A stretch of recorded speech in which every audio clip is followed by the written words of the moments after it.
As I stepped into the grand entrance hall of Trans-Allegheny Lunatic Asylum, a shiver ran down my spine. The air was thick with an eerie silence, punctuated only by the soft creaking of old wooden floorboards beneath our feet. Our comprehensive tour guide, armed with a wealth of knowledge on the asylum's dark history and paranormal activity, began to weave a tale that transported us back in time. We walked through labyrinthine corridors, passing by rooms where former patients had once lived and breathed.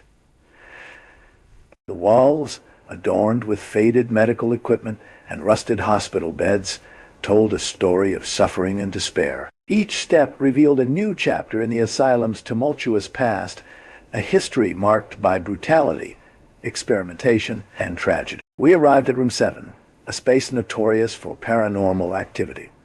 Legend had it that this room was the site of some of the most heinous medical experiments performed on patients. I felt an inexplicable chill run down my spine as we entered. The walls seemed to close in around us, their peeling paint and weathered plasterwork seeming to whisper tales of the past.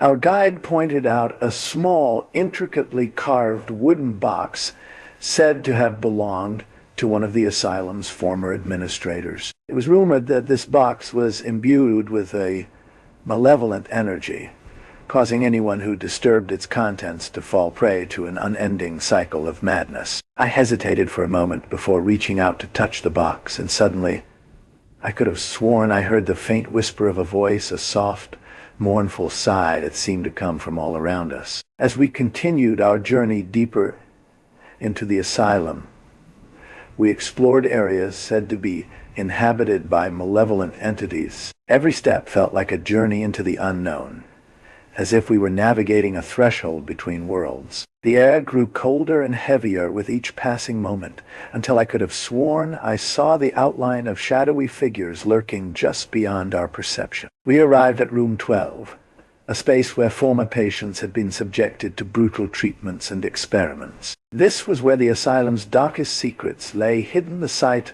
of inhumane medical experiments that would haunt us for the rest of our lives. The lights flickered and died, plunging us into darkness. For what felt like an eternity, we stood frozen in terror, our ears straining to pick up any sign of movement or sound. And then, without warning, the lights burst back to life, illuminating a figure standing before us.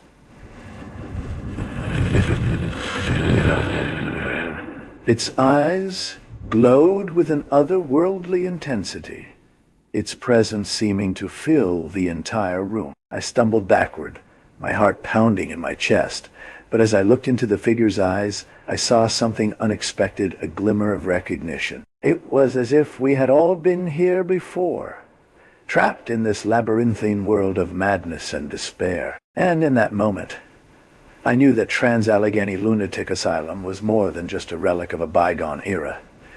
It was a doorway to the very fabric of our collective psyche. The figure vanished into thin air, leaving us stunned and shaken. We emerged from the asylum, blinking in the bright sunlight, forever changed by what we had witnessed. The memory of that place would haunt me for years to come, a reminder that some secrets are best left unexplored, and that the past can be a living, breathing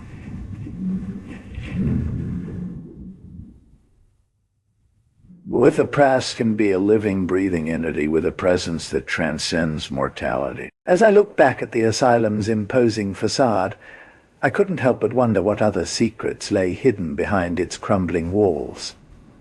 Would we ever uncover them? Or would they remain forever locked within the labyrinthine corridors of Trans-Allegheny Lunatic Asylum?